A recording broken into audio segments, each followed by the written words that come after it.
नमस्कार। आपका अखबार के YouTube चैनल पर आपका स्वागत है। मैं हूं प्रदीप सिंह। मुंबई में विपक्षी दलों का जो गठबंधन बना है INDIA इंडिया, उसकी बैठक 31 अगस्त और 1 सितंबर को हो रही है। इस बैठक से पहले उसको 2-3 बड़े करारे झटके लगे। अब झटके कहें तो ऐसा नहीं है कि गठबंधन जो टूटने जा रहा है या गठबंधन नहीं बनेगा, ऐसी कोई बात कहने जा रहे हैं, लेकिन गठबंधन को लेकर शंकाएं पैदा करने वाली कई घटनाएं हो गई। उनमें से कुछ की बात करता हूं। पहली घटना है कि कांग्रेस पार्टी ने एक पोस्टर जारी किया है। ये सामूहिक पोस्टर है जो गठबंधन के साथी हैं उनका। इस पोस्टर में 13 नेताओं की फोटो है और उन 13 नेताओं में अरविंद केजरीवाल की फोटो नहीं है। तो इससे आप समझ लीजिए कि इसका संदेश क्या है। कांग्रेस पार्टी ने जो पोस्टर जारी किया उससे अरविंद केजरीवाल को बाहर कर दिया है।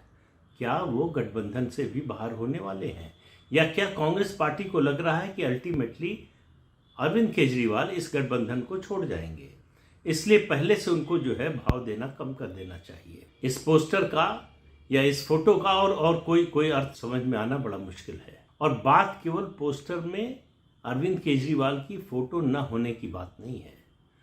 जिस तरह से प्रमुखता से इसमें पेश किया गया है राहुल गांधी को, जैसे इस गठबंधन के नेता को प्रोजेक्ट किया जाता है उस तरह से, तो राहुल गांधी इस गठबंधन के नेता होंगे। अब आप देखिए उनके दाहिने और बाएं किसको रखा गया है। उनके एक तरफ रखा गया है सोनिया गांधी को, दूसरी तरफ मल्लिकार्जुन खड़गे को। अब यही बहुत सी पार्टियों को खटकेगा, क्योंकि इसका मतलब है कि पूरे गठबंधन पर वर्चस्व जो होगा वो कांग्रेस पार्टी का होगा। ये कांग्रेस पार्टी कह रही है। क्या बाकी दलों को ये स्वीकार होगा? अब इसकी जरा पृष्ठभूमि भी समझिए, क्यों मैं कह रहा हूँ स्वीकार होगा कि नहीं, इस पर सवाल क्यों उठ रहा है। पहली बैठक पटना में हुई। वहाँ पर लग रहा था कि नीतीश कुमार इसके संयोजक हैं, अनौपचारिक रूप से, अघोषित रूप से। वो सारी बैठक कंडक्ट करना, सारा इंतज़ाम करना, लोगों को बुलाना, ये सब काम उन्होंने किया। उससे पहले विपक्षी दलों के अलग अलग राज्यों में जाकर नेताओं से मिलना, ये सारा काम नीतीश कुमार ने किया था। पटना की बैठक से लगा कि उनको संयोजक के रूप में उनका नाम घोषित कर दिया जाएगा। कुछ लोगों का कहना है कि इसकी तैयारी हो चुकी थी, इसका पत्र भी बन चुका था, आखिरी समय पर इसको रोक दिया गया। किसने रोका ये पता नहीं, लेकिन नीतीश कुमार पर उसके बाद से हमले तेज हो गए। बाकी लोगों को तो छोड़ दीजिए, जो नीतीश कुमार के विरोधी हैं उनकी बात छोड़ दीजिए, जो नीतीश कुमार के कभी समर्थक रहे, मैं एक नॉन पॉलिटिकल व्यक्ति की बात कर रहा हूं, प्रशांत किशोर की। उन्होंने हाल ही में बयान दिया है कि नीतीश कुमार के हाथ कुछ नहीं लगने वाला, क्योंकि नीतीश कुमार के पास अपना कुछ नहीं है। उनकी पार्टी धीरे धीरे खत्म हो रही है। जिस नेता का अपने प्रदेश में कोई आधार नहीं है, वो एक बड़े राष्ट्रीय गठबंधन का संयोजक या नेतृत्व कैसे कर सकता है। उन्होंने कहा कि इस पार्टी में DMK जैसी पार्टी है, TMC जैसी पार्टी है, आम आदमी पार्टी है, ये पार्टियां हैं जो अपने अपने राज्य में प्रभावी हैं, नंबर 1 की पार्टियां हैं। और TMC और DMK वगैरह तो ऐसी हैं जो 15, 20, 25 सांसद लेकर बैठी है और विधानसभा में उनका पूर्ण बहुमत, प्रचंड बहुमत है। नीतीश कुमार के पास क्या है? तो इसलिए उन्होंने कहा कि नीतीश कुमार के बनने की कोई संभावना नहीं है और उनको बनाने से कोई फायदा नहीं होने वाला है। लेकिन प्रशांत किशोर को छोड़ दीजिए, पिछले काफ़ी समय से वो नीतीश कुमार की आलोचना कर रहे हैं, तो उनको आलोचक के रूप में उनकी बात को अलग रख दीजिए। जो गठबंधन के, विपक्षी गठबंधन के अंदर जो घटनाक्रम हो रहा है उस पर ध्यान दीजिए। पटना की पहली बैठक में ये संदेश गया, जो क्षेत्रीय दल हैं वो इस गठबंधन को चलाएंगे, वो इस गठबंधन की कमान उनके हाथ में रहेगी, या इसकी दशा और दिशा उनके नेतृत्व में तय होगी, चाहे नेता कोई बने। नेता उस समय तक कुछ, और अब भी तय नहीं है कि नेता कौन होगा भी या नहीं होगा। अब बेंगलोर आ जाइए आप। बेंगलोर में बैठक हुई दूसरी, और उसमें अगर आपने देखा हो, उस समय की खबरें पढ़ी हों, टेलीविज़न पे अगर न्यूज़ देखी होगी और उस समय के फोटोग्राफ्स देखे होंगे, तो पूरी तरह से कंट्रोल कांग्रेस पार्टी का था। यानी रीजनल पार्टीज को किनारे कर दिया गया।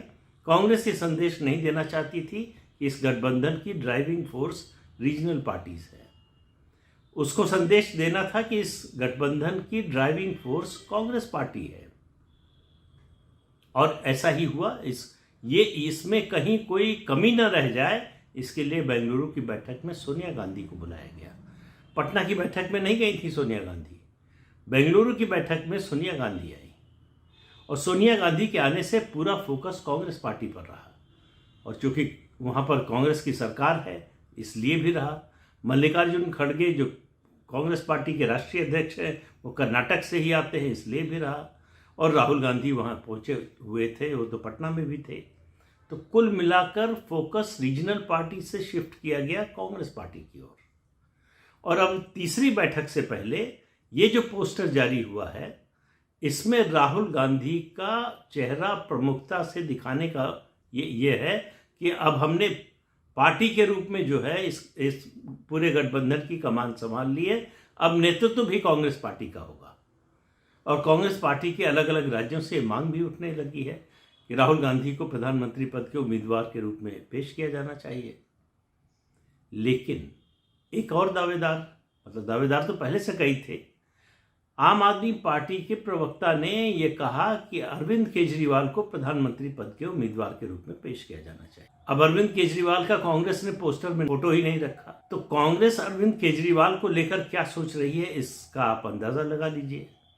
तो ये कुल मिलाकर देखिए, किसी की फोटो है नहीं है ये बड़ी इंपॉर्टेंट बात नहीं है।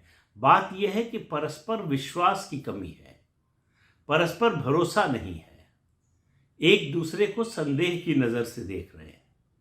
नेतृत्व को लेकर जो जिस तरह की दौड़ है, जिस तरह की प्रतियोगिता है, उसमें कोई किसी को बर्दाश्त करने को तैयार नहीं है, ऐसा दिखाई दे रहा है। लेकिन ये सब बातें अपनी जगह पर, सबसे बड़ा झटका मुंबई बैठक से पहले किसी ने दिया है तो वो बसपा सुप्रीमो मायावती ने दिया है। मायावती ने दो बातें कही, दो काम किए बल्कि। एक, उन्होंने अपने जो पश्चिमी उत्तर प्रदेश में सबसे बड़ा मुस्लिम चेहरा बसपा का इमरान मसूद, आपको याद होगा ये सज्जन कांग्रेस पार्टी में थे, कांग्रेस पार्टी ने उनको उपाध्यक्ष भी बना दिया था। इन्होंने ही नारा दिया था कि मोदी की बोटी बोटी कर देंगे। उसके बाद कांग्रेस पार्टी ने प्रमोशन दिया था। तो ये कांग्रेस पार्टी उनको लेकर क्या सोचती है ये आप समझ सकते हैं। लेकिन 2022 के चुनाव, उत्तर प्रदेश विधानसभा के चुनाव से पहले वो समाजवादी पार्टी में आ गए। समाजवादी पार्टी से उनको उम्मीद थी कि विधानसभा का टिकट मिलेगा, नहीं मिला। फिर चुनाव के बाद समाजवादी पार्टी छोड़ दी और बहुजन समाज पार्टी में आ गए। वहाँ मेयर के चुनाव में सहारनपुर से अपने रिश्तेदार को लड़ाना चाहते थे। मायावती ने शर्त रखी कि टिकट दे देंगे, अगर जीत गई तो ठीक है, नहीं जीती तो लोकसभा का टिकट तुम्हें नहीं देंगे। तब वो चुनाव हार गई, तो इसका मतलब था कि उनको पता चल गया कि मायावती लोकसभा का टिकट नहीं देने वाली। तो इतना तो हो गया। मायावती ने उनको जो है बड़ी प्रमुखता दी, पार्टी की बैठकों में पीछे बैठे थे, बुलाकर आगे बिठाया। जो उनके क्षेत्रीय जो है प्रभारी हैं उनके बीच में परिचय करवाया और कहा कि इनकी जो सभाएं हों उनमें जो है कायदे से भीड़ जुटनी चाहिए। ये सब कुछ हुआ, लेकिन बुधवार को मायावती ने इमरान मसूद को पार्टी से निकाल दिया, पार्टी विरोधी गतिविधियों के आरोप में। तो इमरान मसूद ने पार्टी विरोधी गतिविधि क्या की?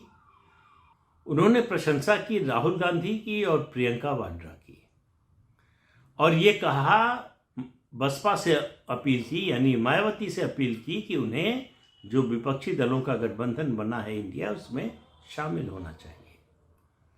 अब मायावती का स्टैंड जानते हुए भी उन्होंने ऐसा कहा, तो वो एक तरह से दावत दे रहे थे पार्टी से निकाले जाने की, या उनको गलतफहमी हो गई थी कि बसपा में रहते हुए वो इस तरह के बयान दे सकते हैं।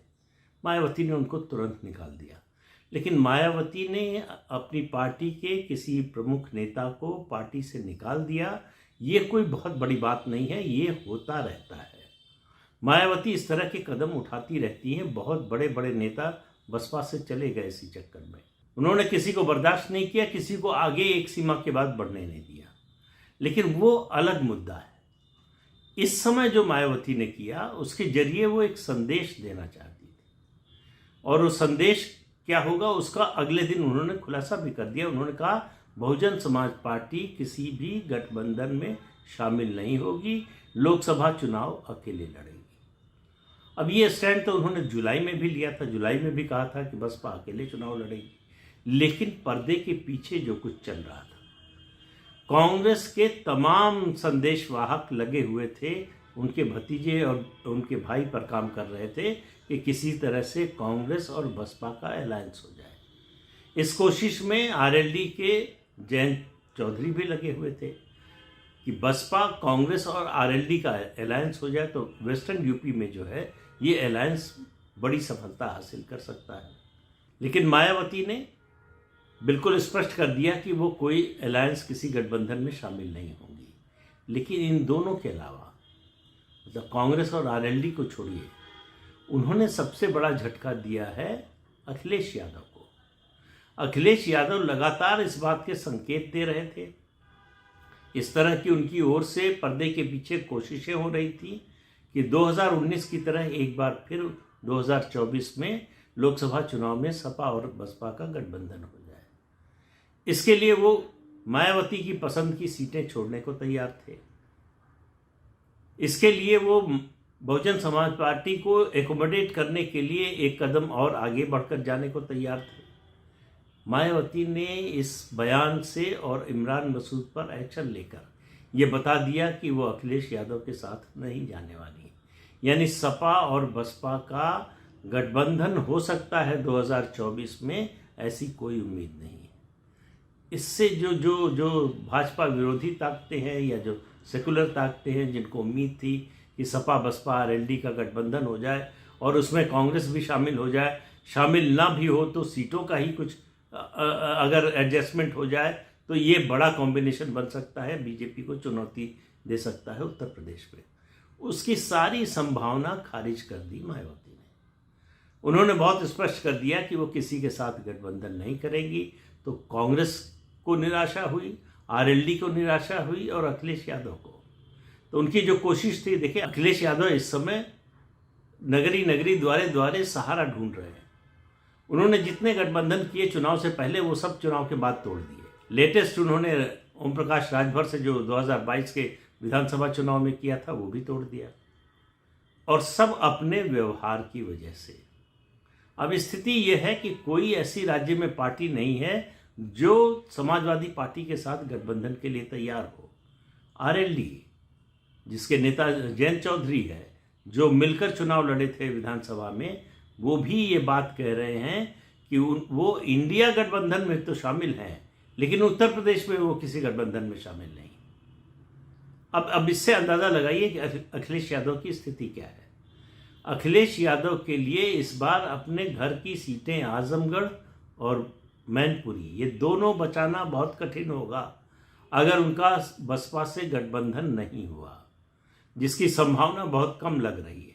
ऐसे में बसपा से गठबंधन की कोई उम्मीद नहीं लग रही है और कांग्रेस से गठबंधन वो चाहते नहीं। उनको मालूम है कि कांग्रेस से गठबंधन करने का मतलब है उनको देना ज़्यादा पड़ेगा, मिलेगा कुछ नहीं। तो इसलिए वो कांग्रेस के साथ गठबंधन से बचना चाहते हैं। लेकिन अगर वो इंडिया गठबंधन में बने रहते हैं, उस विपक्षी एकता में बने रहते हैं, तो उनको कांग्रेस से गठबंधन करना ही पड़ेगा। उसके लिए सीटें छोड़नी ही पड़ेंगी। दो ही रास्ते हैं, या तो कांग्रेस के लिए सीटें छोड़ें, कांग्रेस से सीटों का तालमेल करें, या उस गठबंधन से बाहर निकलें। ये दोनों बातें नहीं हो सकती कि वो गठबंधन में भी रहेंगे और सीटों का तालमेल भी नहीं करेंगे, क्योंकि मुंबई की बैठक में सीटों के तालमेल पर बात होने वाली है। तो वहाँ ये उम्मीद करना चाहिए कि बात आगे और स्पष्ट होगी। लेकिन मायावती ने फिलहाल जो है ठहरे हुए पानी में पत्थर फेंक दिया है। अब वो पत्थर कितनी हलचल मचाएगा, उसका किस पर क्या क्या असर होगा, ये आने वाले कुछ ही दिनों में पता चलेगा, ज़्यादा समय नहीं लगेगा। लेकिन मुंबई की बैठक से पहले इस तरह की घटनाएं विपक्षी दलों का जो गठबंधन है उसके लिए शुभ संकेत नहीं है। तो इस अंक में इतना ही। अगले अंक में फिर मिलेंगे किसी नए मुद्दे के साथ। तब तक के लिए अनुमति दीजिए। आपसे अनुरोध है कि ये चैनल देखिए, शेयर कीजिए, लाइक कीजिए और सब्सक्राइब जरूर कीजिए। नमस्कार।